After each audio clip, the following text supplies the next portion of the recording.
Yay. So welcome to tonight's Thrive on Thursday. Tonight, our topic is exploring possibility. We will open in a slightly different way. Tonight, I'm going to be using, we are part, let me just say, we are part of the Inner Journey teaching chapter for the Centers for Spiritual Living. We have a monthly newsletter here, and I'm going to be using a lot of context and content. I'm going to be using a lot of content as context for our discussion tonight, as well as another source as well, which we'll get into. So this is a little different, but I'm going to open with one of the contributions to the newsletter because I thought it was a lovely opening for tonight. And we are in the month of March 2024, and it's called March 4th. So just take a moment and just relax in whatever way you'd like to. Feel free to close your eyes if you'd like, and to take a few deep breaths and to breathe out with a slightly longer exhalation than inhalation, as I bring us this opening, which is from Selena Smith, who is one of our spiritual practitioners in Inner Journey. In this moment, I invite you to take a minute and pause. Pause in the sacred tenderness of the journey that has led you this far. Not holding on to any particular circumstances or situations that you may have experienced. Yet, allowing the heart to open in gratitude for every experience of the journey thus far. Breathe in this sacred space of being all that you had understood of yourself to be. Now, acknowledge yourself in the appearances of the rights, the wrongs, the bad, and the good of all the stories your journey can tell.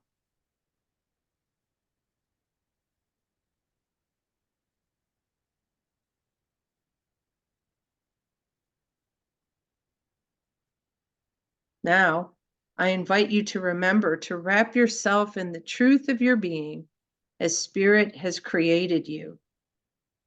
The true essence of life that is moving through and as you in this sacred moment. Allow yourself to move in the energy of love that is permeating within you as you right now. Remember, there are no parts of the journey that don't get used. Therefore, every moment offers infinite possibilities to explore. The sacred journey through life continues. There is more living to be. There is more love to be. There is more hope to be. There is more empathy to be. There is more gratitude to be. There is more and more and more of God to reveal and express. In the spirit of life and newness, this moment is birthing as you. I salute you in oneness, and I celebrate you as you continue to march forth, being the fullness of life. And so it is. So it is. I really liked that as an opening. It just seemed great. It seemed really great. So yeah, so that kind of set the tone for tonight. And what I'd like to do is what I'm planning to do is to take some just themes that appeared in our March newsletter and just touch upon them briefly as context. And also, we have theme notes for this month from the Centers for Spiritual Living. And so, I should say, Inner Journey, Inner Journey teaching chapter is located in Oklahoma City, Oklahoma. In addition, Reverend Lynn Nowicki from the Centers for Spiritual Living in Oklahoma City wrote some of the notes for this month's theme. And so I have also incorporated a little bit of her notes as context for this evening. Let's see if there was anything else I wanted to say. So after setting some of the context, we'll have an open time for sharing, for discussion, possibly generating some new awareness, and perhaps taking some actions with us from this evening, if that is how it unfolds. To begin, we have Brad, just a few notes from Brad Carlson, who is a licensed practitioner with Inner Journey. And he said, he opened it saying that we're really used to the phrase, that's the way we've always done it. I mean, right? Like, like we say that a lot. That's the way we've always done it. We get really, really used to that in life. At least that's my experience. And maybe yours too, but I know I'm really present to hearing it a lot. So Brad presents that and said, and brought us into our theme saying, well, with the switcheroo, what I'm going to call the switcheroo, which is this month's theme, which is that's the way we've never done it. Like, that's the way we've never done it. It kind of took a minute just to sort of wrap my head around it. Like, that's the way we've never done it. So Brad beckoned us to, some of the parts of that have to do with embracing the unknown, cultivating curiosity, creating a space for growth, and embracing change. I thought, like, yeah, just taking that in, like, and a lot of it ultimately was around stepping outside of our comfort zones, trying new things, and ultimately embracing the beauty of the unknown. Next, I really, so in that idea of the unknown, right? Inherent in that is the idea of possibility. And our head minister, Reverend Sue Ellen Miller, provided some quotes on possibility that I thought there's so many, I don't know which ones to really include, but I'll just give a few. From Mahatma Gandhi, he said, "Man often becomes what he believes himself to be.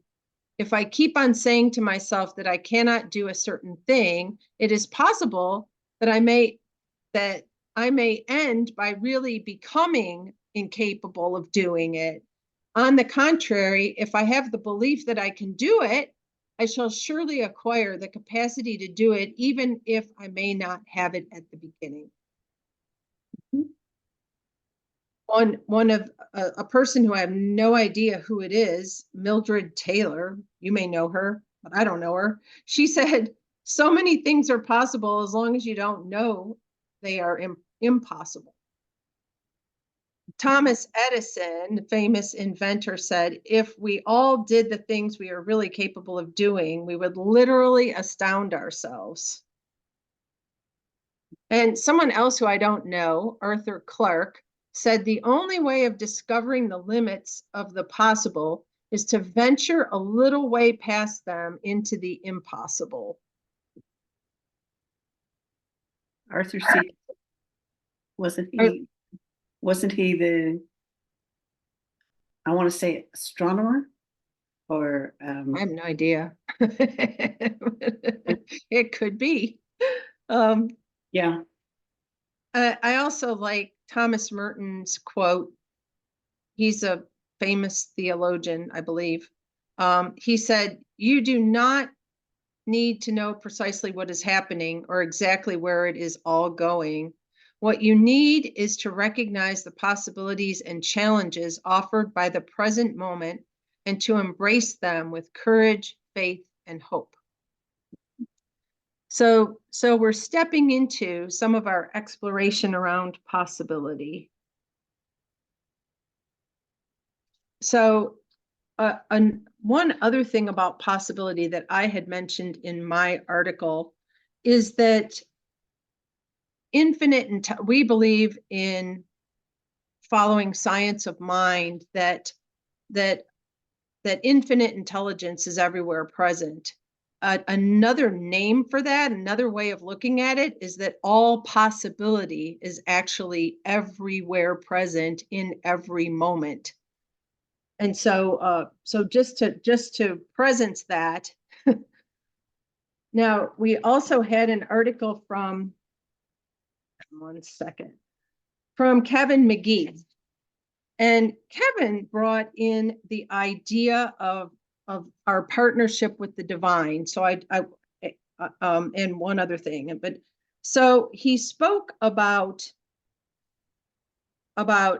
having faith in the day-to-day details, and noted that this does not mean that we should just, he said, put everything into a handbasket and say God or power or whatever will take care of it. So he reminds us that the God source only creates what we put forth. And from and to the level that humankind has thought into it, and will not fix, like, whatever is what is a messed up human creation, and says that only humans can fix the issues that arise from their own ignorance and action or inaction. But he's reminding us to essentially to partner with the divine, but to partner with the divine in, like, to use that power for good that is always there, evolving in our lives. And he also talks about the idea of changing a habit, which I think is pretty key to the idea of changing things up to that's the way we've never done it before. In order to get there, we need to transcend some of our habits. And so he said, it was and is not always easy to change a habit, and yet it is possible by simply choosing to do something in a different way. So I wanted to presence that idea because I think it's really key to becoming aware of some of the habitual ways that we are doing things. Now I want to there's a few miscellaneous quotes that I thought also went along with this. These are from Sue Ellen's journal, Reverend Sue Ellen's journal. And I love the one from Ernest Holmes, who was the founder of Science of Mind. He said, we must become what we want, and we will never be able to do that while we still persist in seeing what we do not want, no matter where we see it. Let me say that one again, because we must become what we want, and we will never be able to do that while we still persist in seeing what we do not want, no matter where we see it. That's a good one. Yoda, of all sources, you must unlearn what you have learned. And then someone else, I have no idea who it is, but she's very wise, Grace L. Faust, said, we consider problems to be opportunities for training, for growing, for advancing. When we can see them as suck, they really become a blessing to us. I liked that.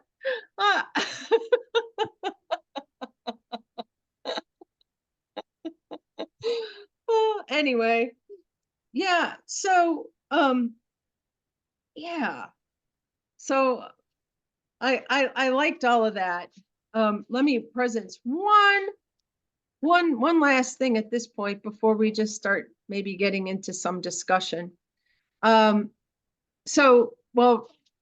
from that, from Ernest Holmes, just to kind of recap for just a second, it is really interesting because we really do, as humans, we are wired to see what we don't want or to see the problems. It is like a very much human nature to do that. And he just reminds us that as long as we are seeing that it's in our way of, really creating what it is we do want. And honestly, Yoda's, we must unlearn what we have learned. Like, that's also really, really key. And then, Grace Faust, considering problems to be opportunities for training and growing and advancing, and letting them become a blessing to us. Each one of those, we could spend an entire session talking about any one of those in particular, but they're all very, very key to this idea of exploring possibilities. Well, Reverend Lynn Nowicki, in her notes that she wrote on the monthly theme of this is how we've never done it before. I don't know, I may be messing up the exact wording, but you get it. Spoke about the title was, it's a brand new baby day, like experiencing just our ordinary days newly, right? And so and actually it says we deserve to seize each new day as a new beginning. I thought, what an interesting idea there. And she just said, our willingness to step into new territory, knowing we are supported by a universe that desires only our good, is a gift we can give ourselves every morning. And so she talked about conscious evolution. We actively participate in life's ever higher fulfillment of its inner divine pattern of good. Science of Mind teaches that the evolutionary process we can see in the natural world takes a step upward into conscious evolution in the way humankind knows and understands itself. Evolution, by definition, requires the dissolving of old forms and constructions so newness can unfold. Each new day calls upon us to stretch into idea of fuller life. So that's the idea behind becoming more conscious of our evolving. And the second idea that she had in here was we are a gift, remembering that we are a gift that spirit gives itself. I really liked that. So our experience of life, our unique and creative expression in the world, is spirit's opportunity to experience and express itself through, for, and as us. No one else brings our unique gifts to this party. It's time to notice spirit loves being itself as us. And all those big, beautiful words we use to describe the attributes of God, love, light, wholeness, harmony, creativity, abundance, joy, are what spirit yearns to see and feel more fully embodied in us, as us. So she invites us to say yes to being it, and then to spread and share that inner light out into the world. So I really liked that. And I really liked that. I thought that, let me see, was there anything else I wanted to,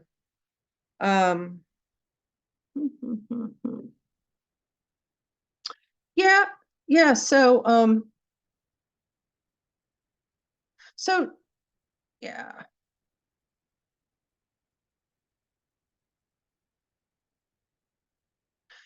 There's so many questions that we could go to from here. I was like, which way to go right now? So Yeah, so I guess I'll just open it up and say, um, one of the questions that Reverend Lynn asked was, can you imagine discovering and appreciating newness within an ordinary day? And I really liked that. So maybe you have some thoughts on that, maybe thoughts on just in general on coming from newness, possibility outside our normal zone or habit.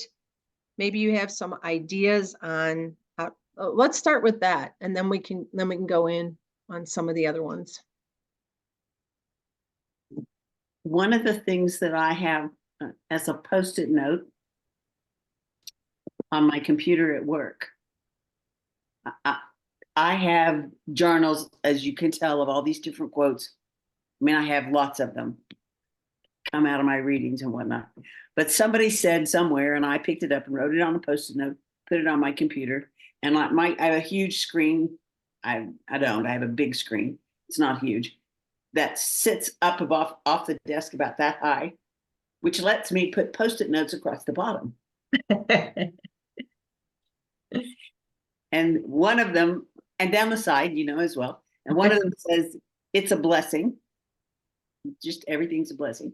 But this note that I'm talking about said, ask God for a pleasant surprise today. Just ask God for a pleasant surprise today. Or ask spirit or universe, whatever it is. And when I see that during the day, I'll send it up and say, okay, what's my pleasant surprise for today? And then I go the day looking for that pleasant surprise. And sometimes it'll be a bush or a tree or a plant that's just blooming its heart out. This time of year, we get springtime, and all of a sudden, some things are just really going overboard. Right at the moment, I have something called pink ladies, flowers that, or maybe naked ladies, like that. In the spring, early spring, they send up all this really leafy green. It's really thick and bushy, no flowers. And then in the summer, all of a sudden, a stalk, the green dies down like it's dead. But in the summer, a stalk will come up, and there'll be this pink flower at the top of it, a stalk that's about 2 foot tall. Wow. Nothing else around. And there's a pink flower. And the vernacular name is pink ladies or naked ladies. It's what I learned them as. So when I see the green coming up right now, it's like, oh, I'm going to see pink flowers way on down the line. It's one of those things. And sometimes it's something that's happened to me that's good, or a compliment or something just unexpected. But if I'm looking for what that miracle or that possibility might be, I'm much more likely to find it than it'll show up in my life, but I might not notice it if I'm not looking for it. Just saying. We got to be on our toes too. And miracles are everywhere. The more you see, the more there are. It's from the quote from Lemony Snicket. Miracles are like pimples.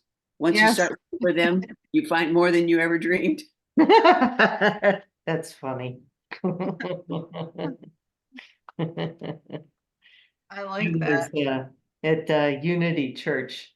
I used to go to Unity Church in Northwest Arkansas, and one of the daughters, who was a little mentally and physically handicapped, she handed a card out. Oh, expect a miracle. Right. Mm-hmm. And so I still have it to this day. Expect a miracle in and I keep it with me all the time. I don't know. I just think it's really special. Yeah. Yes. I like your title of your talk and the content of the talk, and your sharing, Reverend Sue Ellen. And again, Katie, the content of your talk, the exploring possibility It's just lovely. It's just lovely. And uh, so you said a bunch of things and I wrote some of them down. This one just like jumped out at me. No one else brings ourselves to the party except for us. No one else embraces the day the way we choose to do so except for us. No one else will actually be open to exploring possibility unless we do that ourselves, right? And we can do that by asking God, like you said, Reverend Sue Ellen, ask God for the pleasant surprise today, the new possibility. And the other thing that came to me is, I used to travel a lot more out of country than I do now, and I was down in Guatemala to look at some of the Mayan ruins. And when we landed in the little airport, the tourist office had this logo at the time, and it was, when was the last time you've done something for the first time? Oh, that's good. Yeah. And so I remembered that, and then I would try to weave that in my life over the years. I was down in Guatemala a long time ago, at the beginning when I discovered science of mind. And before I understood oneness with God and with spirit, I always felt like I was the one alone trying to do something for the first time, or I was always alone exploring that new possibility. And so I would find myself more hesitant back in the day, to be honest with you, than I am now in my willingness to explore new possibilities and to explore and do things for the first time, no matter what they are, because I have a deeper faith, or maybe I should say a faith, with that I didn't have before, that I could step forward, in blindness and still be assured in my step forward of having the confidence to go into that new possibility or to step into that new first thing, and to be willing to even see the new surprise that God would offer. So, I mean, and I mean that seriously. I was limiting myself and I didn't realize that I was limiting myself. And so another phrase came to me, and I wrote this one down and I had it upstairs for the longest time, that when you ask yourself about exploring new possibilities or being open to that new surprise, I also say to myself, let's be open or let's explore. And I ask myself, if not now, when? And if I'm not willing now, when? So why not be willing now to allow God, to bring that nice surprise, or step into being yourself and take yourself to that party or to that life event. So I have to coach myself a little bit, because sometimes for me, it's easier to stay in what I'm comfortable in. Yeah. And it's harder to step out into different possibilities. So I have to rely on my faith, and then I have to say, okay, well, if not now, Diane, when? So do it now. And then, invariably when I do it, it's either not as hard as I thought, or it wasn't as uncomfortable as I thought, or it was better, right? It was more fun. Anyway. So I have to admit, I continue to uplift myself. Right. By again standing in my faith, but then asking myself, all right, if not now, when are you gonna do it? Like today, I did a couple small things. I won't tell you what they were, but they were big for me to do. And they weren't as bad as I thought. And I learned something. Anyway, thank you. I can really hear your energy from that. It's taking that first step, right? And that whole thing that Ernest Holmes says about, as long as you're seeing something essentially that you don't want, right? Like, and to be able to change it up into creating what you do want, and remembering to do that, like, you know. A piece is just to take your focus off of what you don't want. Say that one more time. A piece of it is just to take your focus off of Yes. what you don't want. Because Yes. as long as we're focused on what we don't want, that's what we see. So if we can focus on even something that's 180 degrees or 90 degrees, so, focusing on something that's totally different will take our energy off of what we don't want, even if we're not yet focused on what it is we do want. Well, that's true. It is true. I remember the spiritual principle, in God, all things are possible. Mhm. I when I was at Walmart, with email, you can do your little signature line. Mhm. I'll admit I dropped the in God part. I didn't want to, in the corporate environment, I just didn't want to cause Yeah. some uncomfortableness, but Yeah. I kept as my tagline, all things are possible. Well, gosh, we should have had you lead tonight. Yeah, it was well, it helped me believe that too, right? Do you know Yeah. what I mean? Yeah.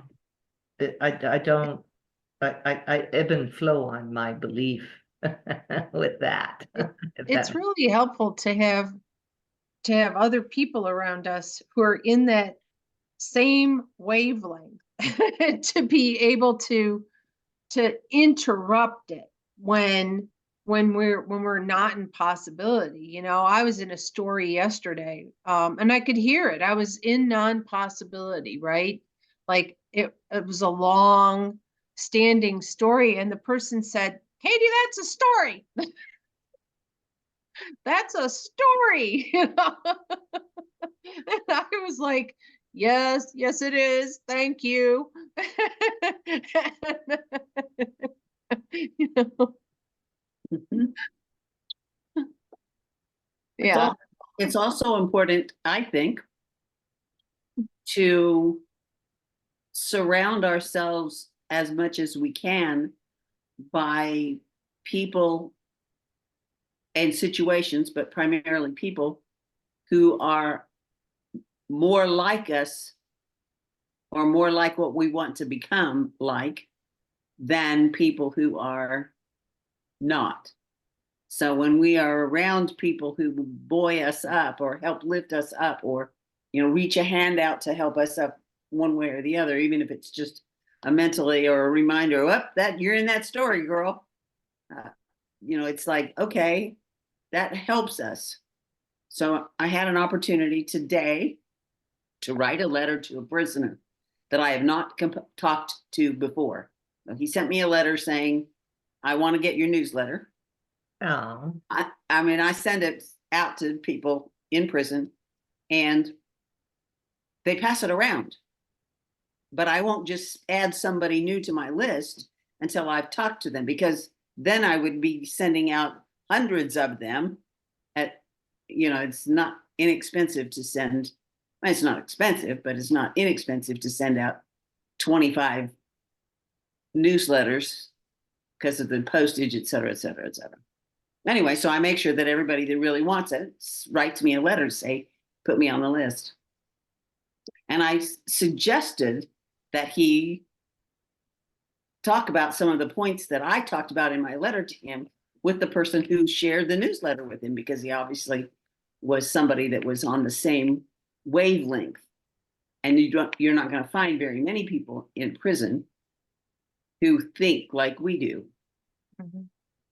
So but I think it's important to find those people where we can and encourage them, as well as have, them encourage us as well. Totally. Focusing on what we do want, not on what we don't want. Well, and speaking of that, Reverend Lynn had a practical application in her notes for approaching the day newly with a fresh with fresh eyes, with a fresh perspective, and that was to find somebody like a friend or a community member or prayer partner or like that, and to message each other in some way, in some agreed upon way every day, whether it's texting, whether it's a voice memo, whatever it is, in whatever way works, with an encouraging affirmation in the morning. And I like some of the ones I wrote down, some of the ones that you both shared, already. And she had said even something like, "Good morning, the rest of your life's going to start today." Like I like that one. Like, oh, the rest of my life's going to start today. So she said you might even use that one. Yeah, or that was her idea, but do you guys have other practices that you can think of for ways that we can support each other in exactly what we're talking about and encouraging this fresh perspective? And Well, I take what positive happened to me, my pleasant surprise, and log it in my gratitude journal every day. oh, that's awesome. So today's pleasant surprise was, this is an interesting piece.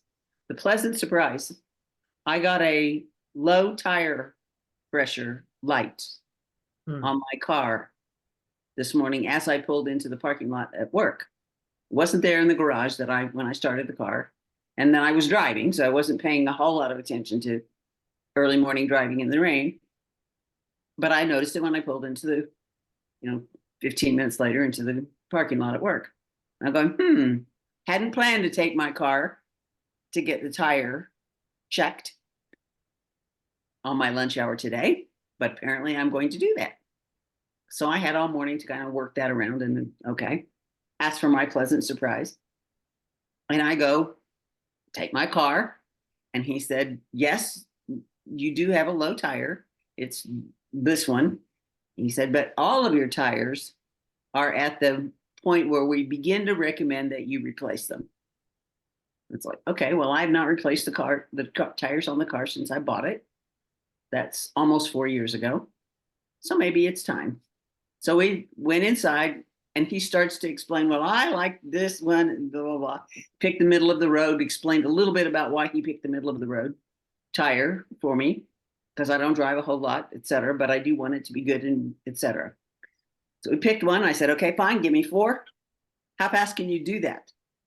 He says, well, we could probably do it in, an hour. And I said, I'm on my lunch hour. Can you get it done by 1?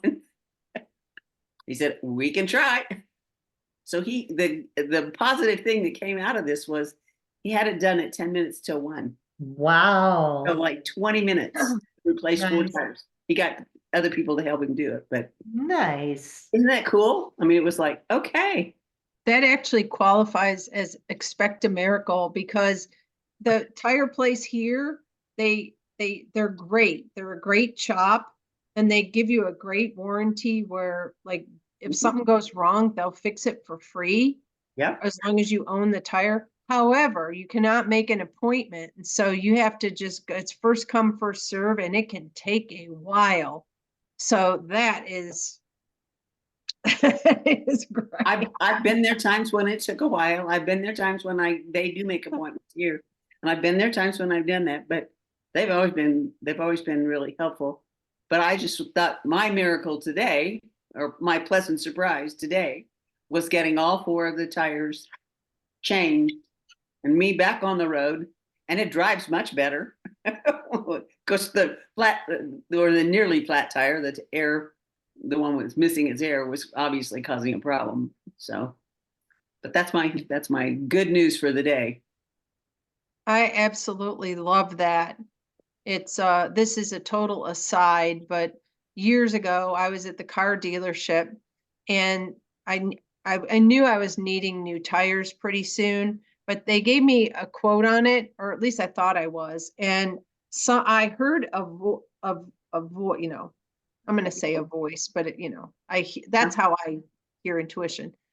And that said, get it done now. And I did. And I thought, well, this might be costing like a little more money than, than I wanted.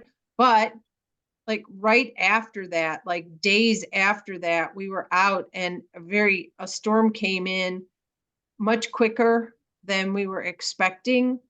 And I'm convinced we were on a very windy, curvy road. We passed a fatality. We passed people in ditches. And I'm convinced that the only reason we made it back was because I had brand new tires on my car. So that only speaks to the tire miracle. It's not necessarily super relevant to the idea of ways that we can like Sue Ellen writing it in her gratitude journal. I love that for her surprise. Any other ideas on ways that we can remind ourselves to choose the fresh outlook, to be focused on what it is we really do want to create versus being present to what it is we don't want? I think you both, you're both are listening and allowing. Yes. And Yes. that's key. That's key Mhm. to listen and allow. Listen Yes. and allow. Thank you, And, Diane. and when you hear something, or when you hear something that resonates, or when I read something that resonates, I write it in my journal.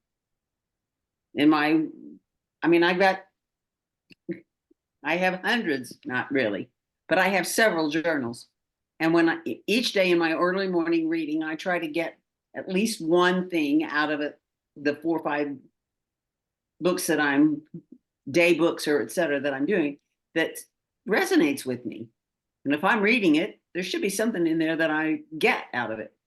And then I put it down. And then sometimes I go back and I'm looking at those going, oh, and I know that I can pull out a journal, flip it open, and find something that will inspire me within 2 or 3 pages of where I open it up. Just because these were things that resonated with me before, enough for me to write them down. Therefore, then they will resonate with me later when I come back to them for whatever reason. And like I said, I just go to the right place most of the time. So Thank you. Nice. I love it. I love the Yoda thing. We got to unlearn it. I do too. I have one more thought that I would like to share from the newsletter. And it's a shift, like a lot of what we've been talking about have been how we shift our our personal perspective, our personal experiences. And there was one article in this month's newsletter that really talked about the shift from me to we, the shift from, you know, this is how we've never done it, like creating newly, and our part in creating the collective experience, right? Mhm. So Reverend Jeff from Tulsa wrote an article about community coming together in the face of a non-binary transgender student dying after being beaten. And so that was the situation, but the community came together in newly. He heard, like, he was present to a real fresh start, essentially, was how I read it. And so he just said this. He said, in our teaching, we know that all of life is in some way an expression of our consciousness and the collective consciousness in the world. And so he talked about us beginning the shift in consciousness and how powerful it is to take action to stand with and for that which we are calling to life, right? That which it is that we are wanting to see created in the world. So you may, if you have any thoughts on that, it's a you know, it's the shift from me to we and what it is we're looking to create in the world and how we can come there again, you know, wanting to focus on what it is that we want to create rather than focusing on the problem, but also considering the problem and challenge as a blessing in some way, right? In terms of the evolution. But any thoughts that you're wanting to share around that idea? What comes to mind when you mentioned that shift from me to we is not a shift from me to we, because I'm still working in my consciousness. Mm-hmm. But my consciousness is all there is. It's all there is.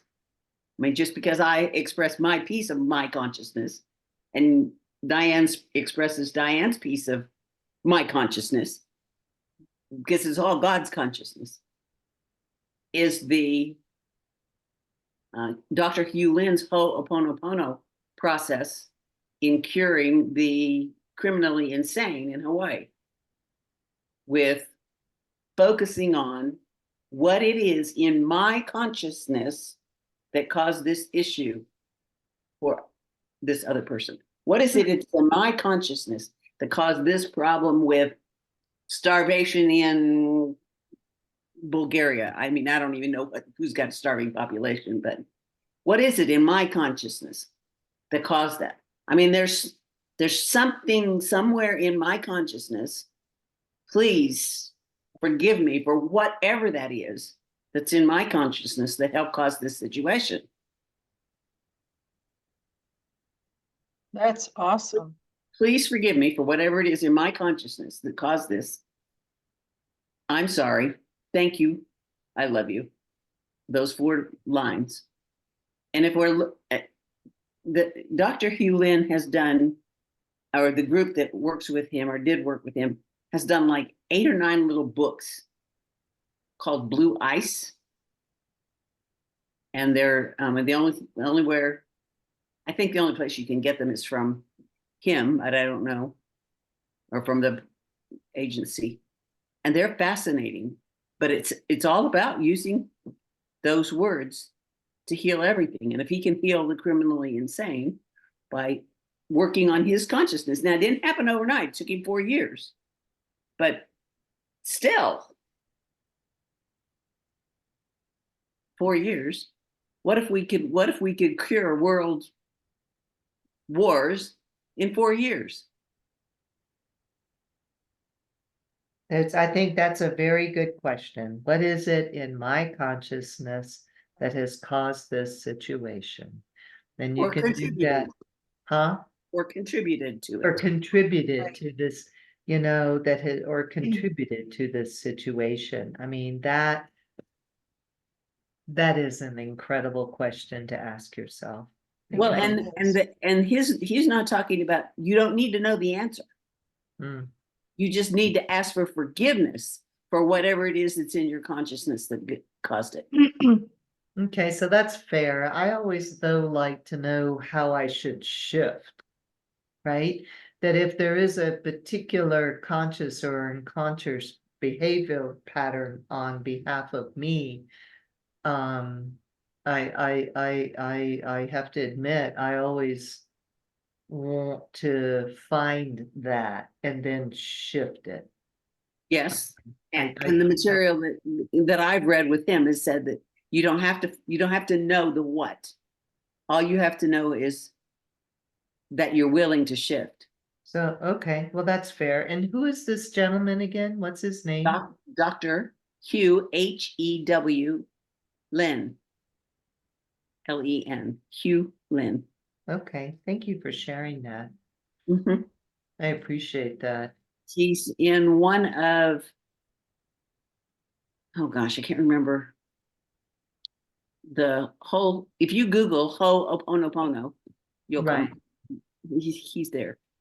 Okay.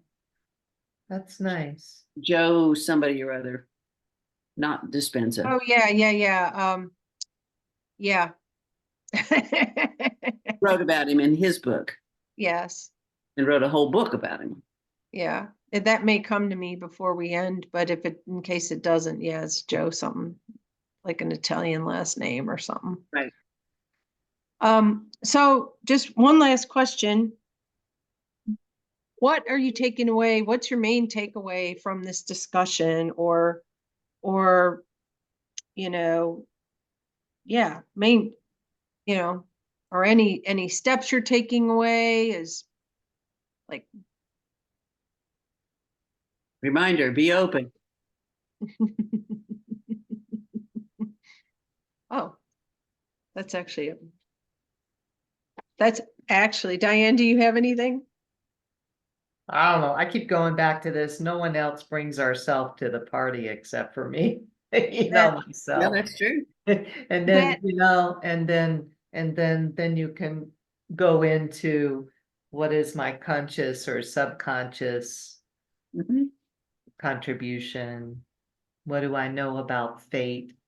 And what do I know about possibilities? Thank you. Yeah. Good Yeah. discussion. I appreciate Yeah. the facilitation here.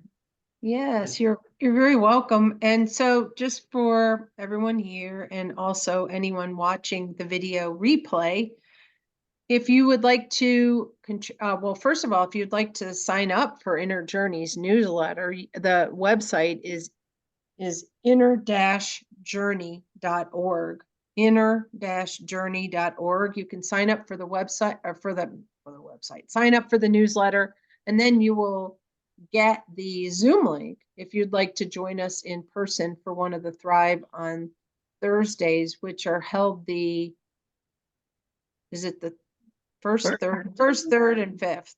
And on the fifth, we will do a visioning. And if you would like to make a contribution, you could do so through the website. There's a make a donation section, and you could click on that, and then there is a drop down box that said where would this gift go to. You would choose in that drop down box the word vision, and then make your contribution that way. You could also text the number 405, what is it? How did they just text? Do they Or, they text the word donate to? no, that you right? catch the phone number, Oh, text the phone number to what? 405. Right. 337-9739. But they're texting to that phone number, right?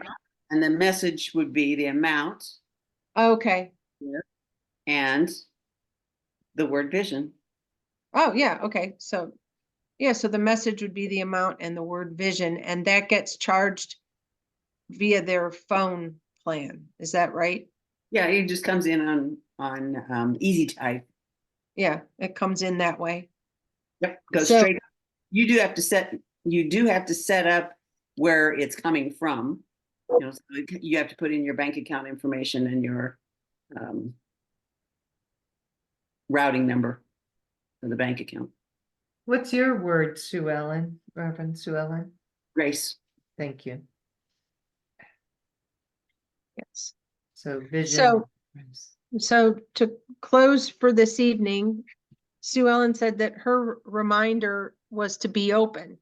And so that is actually how we're going to close this evening, with the poem from the newsletter. And this was written by Susan Julie Gonzalez, who is also a practitioner with the Inner Journey teaching chapter. It is called Open. I am open. I am receptive. I am in the divine flow, allowing the old ways to fade away, the beliefs of not enoughness. I am open to the divine flow, never yearning for the past, being here and now. And so it is. So it is. Yay. So it is. Thank you. Thank you both for the wonderful discussion and for exploring possibility. All right. Thank you. Thank you. See you soon. Okay. Bye-bye. Oops, I Bye-bye. need to turn the Blessings. recording off. Yeah. I don't know what it does if I don't turn it off. Better turn it off.